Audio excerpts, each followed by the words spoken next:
Well, you might not have any of this stuff if you live in downtown Denver, but it was definitely snowing this morning. In other parts of the state that got blasted today, check out the scene on I-76 eastbound, this northeast of Brighton at about 7:30 this morning. The snow was on the ground and it was blowing around all over the highway. And this is what it looks like right now on I-70. No one there, not a soul. This is out eastbound near Bennett. As you can see, the snow covering the road and not a vehicle in sight. CSP tweeted today that everything north of I-70 in eastern Colorado was closed, and clearly many in that part of the state are heeding the warning. They are staying off the roads. Nowhere to go. Don't want to do it. Yeah, it was tougher out east especially, so that impacts DIA. The snowstorm had an impact on travelers throughout the day. The FlightAware misery map, 86 flights delayed, 27 canceled. That's actually improved from earlier today. FlightAware says flights out of DIA are being delayed by an average of about 37 minutes. So let's take a look outside right now. While we mentioned we're not seeing anything in the metro area, not even really a dusting, a flake every now and then if you looked really close, but it's plenty cold. So Greg, we want to talk a little bit about the forecast and what's going on. And remember that the folks out east do not have it so easy. No, they don't have it easy, and people in the high country, they don't have it easy either. We're the only area between those two parts of the state that are really not getting much snow. One, of course, because of downsloping, but number two, it's because the strongest band of snow missed us by about 25 or 30 miles. That's why our friends out towards the north and east are dealing with such difficult conditions right now. Winter weather alerts tonight through tomorrow evening. Winter weather advisory, up to 4 to 6 inches of snow possible. Meanwhile, a winter storm warning for parts of Steamboat Springs, an additional 5 to 10 inches of snowfall. But we were talking about that blizzard warning that is in effect, causing very, very problematic conditions for our friends out towards the north and east. It's why parts of the I-76 corridor and parts of the I-70 corridor are closed. Gusts up to 60 miles per hour with blowing and drifting snow is expected to continue through midnight tonight. Here we go. The HD Doppler radar showing that band of snow starting to break up just a little bit. The heaviest of snow out along the border between Nebraska and, of course, Colorado. But we're still getting a little bit more snow between the 76 and I-70 corridor. And, of course, this is where the heaviest of snowfall is, down through Ray and, of course, pushing down into Burlington. You combine that with temperatures, and it's certainly feeling more and more like winter. Temperatures only in the middle to lower 20s, 27 degrees in Colorado Springs, Lyman at 19 degrees. But, of course, guys, this is an ongoing situation, and the dangerous conditions are expected to continue through this evening. So stay with us both on air and online. Yeah, so much to pay attention to. And you said you got a little snow south. Just in the southern part of the metro area, we did see a little bit, not even an inch, I don't think. Yeah, there was a little bit in Aurora too. Yeah. But the metro area, that was, you know, that was the area where we were not 100% sure that we were even going to be getting anything, and it turns out we didn't. Everyone's getting the cold. Downslope, that's it. That's Downslope. Upslope is a whole different story. See, Kim, you got it. You can take my job. No, I just know upslope is bad. That's all I know. Okay. All right. Thank you, Greg. Much of the state saw snow. As we mentioned, the eastern plains in particular got hit really hard, blizzard-like conditions. Yeah, talking about those cold temperatures, those heavy winds, and that can be especially tough when it comes to farmers and their livestock.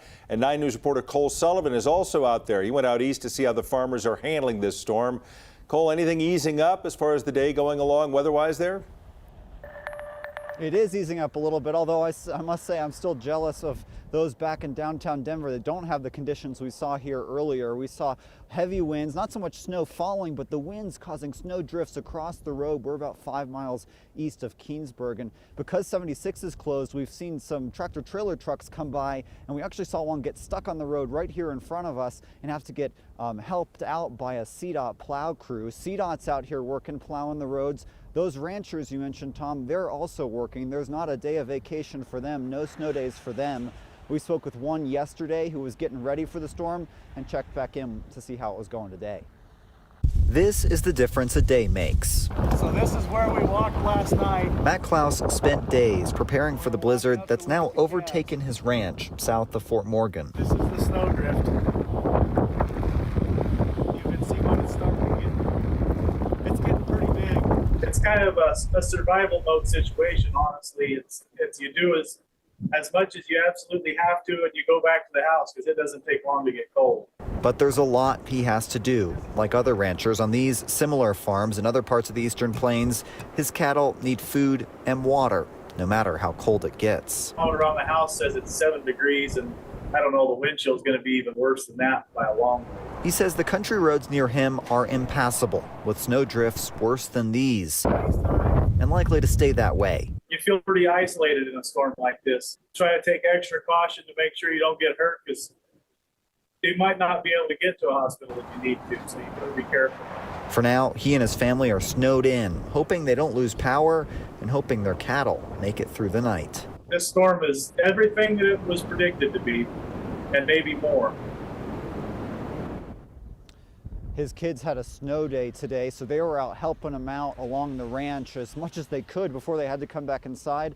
The roads out here on 52 looking a little bit better than we've seen them so far today, but CDOT plow crews say there are still points where they're impassable, and they tell me that there are still crashes along the roads as well.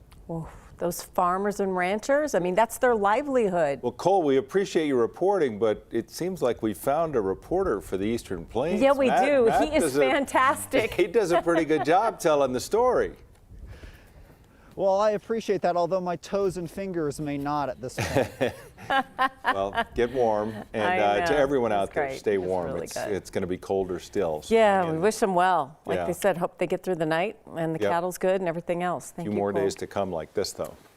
As a woman from Colorado recovers after getting hit by a train, a police officer facing felony charges in the case stood before a judge. Talking about Fort Lupton officer Jordan Stanky placed the woman in a police car. She was the one who then put the woman in the car that was on the train tracks just before the collision.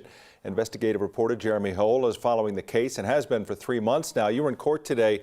So where do things stand after today? You know, when you really think about this case, even 3 months later, it's still amazing at the fact that this woman was able to survive, you know, getting hit by a train. She's going through a lot of therapy. I'll talk about that here in a bit. In the meantime, the officers who arrested her just before she was hit are facing their own criminal charges. This morning, we saw one of them in Greeley at the courthouse. Fort Lupton police officer Jordan Steinke stood before a judge to be officially advised of her criminal case today. It was a quick hearing. She is facing 2 felony charges for placing the woman in a police car that was parked on the train tracks. You'll remember this happened back in September when officers pulled over that woman for a road rage complaint. Officer Steinke did not say much in court this morning. Her defense attorney declined to give us any comment about this case. The other officer there, Platteville officer Pablo Vasquez, is also charged with misdemeanors. He was the one who parked his police car on the tracks. So far, he has not appeared in court yet for his criminal charges. As for the woman who was hit, Yareni Rios Gonzalez just had her 21st birthday yesterday. Her attorney tells me every week she goes through intense physical therapy and counseling for mental trauma and brain injuries that she suffered, with numerous broken bones, including a leg, arm, 9 ribs, back, and skull. Rios Gonzalez is also facing a felony charge related to the road rage complaint made before the train collision. She is accused of pointing a gun at a man while driving on Highway 85. Her attorneys maintain that she feared for her life in that moment, saying the man who called 911 about her was the aggressive one on the road. In the meantime, Rios Gonzalez plans to file a lawsuit against the Fort Lupton Police Department and Platteville Police Department in the coming weeks. We'll keep following up on this case. I have a couple questions. Yeah, absolutely. Seeing that video again of the train hitting the car, you talk about lucky to be alive. Yeah. Have they ever said how fast that train was going? It looks like it's going 30, 40 miles an hour. I believe it was going about 40-some miles per hour. Amazing. Yeah, it didn't top out because they can go pretty fast. Sure. But, you know, trains, when they see something, they have to stop about a mile out. Right. Those Right. freight trains. Yeah, there's no stopping. Yeah. So when the conductor was going around the curve, you know, they just see the lights and they didn't even know what was in the intersection. So they hit the brakes as soon as they hit the police car. I want to ask you also about the complications of this Yareni case. That it reminds me in a just a unique way about the Christian Glass case we're talking about so much in Clear Creek. Multiple jurisdictions involved. Yeah. How complicating is that you don't have just a single police entity in this case or in the Glass case? Yeah, I mean, it's a very good point. You have a Platteville police officer who made the traffic stop. It was his unit parked on the tracks. Then you had a Fort Lupton police officer come up, place her in the police unit. And then now you have CBI and Colorado State Patrol investigating that incident, and then you had the Weld County Sheriff's Department show up. So a lot of moving parts of this investigation, lots of witnesses, including the conductors. And everybody involved with this case. It's quite complicated. There's going to be a lawsuit here pretty Now, soon. the person that accused Rios Gonzalez Yes. of threatening him, has Yeah. he been cooperating? So he has given a statement to police. We interviewed him a few weeks ago, and he maintains that he was driving on the road. What her attorneys contend is that he was the aggressor, and in police reports, he admits in police reports that he did brake check her while they were on Highway 85. But that case will be a he said, she said. That's There's it. no video, no There's no witnesses. video. It It's is- largely based on his word. They Right. did find a firearm in her truck, at the end of that night. But how many people carry firearms in their trucks in Weld County? Well, people are following the case. We know you Yeah. will too. Yeah. Thanks as always. Sure. The COVID-19 vaccines were breakthroughs in part due to the mRNA technology. Now that's being put to a different use for a different type of vaccine. In fact, we're going to talk to our 9 News health expert, Kyle Coley, about an experimental vaccine designed to treat melanoma.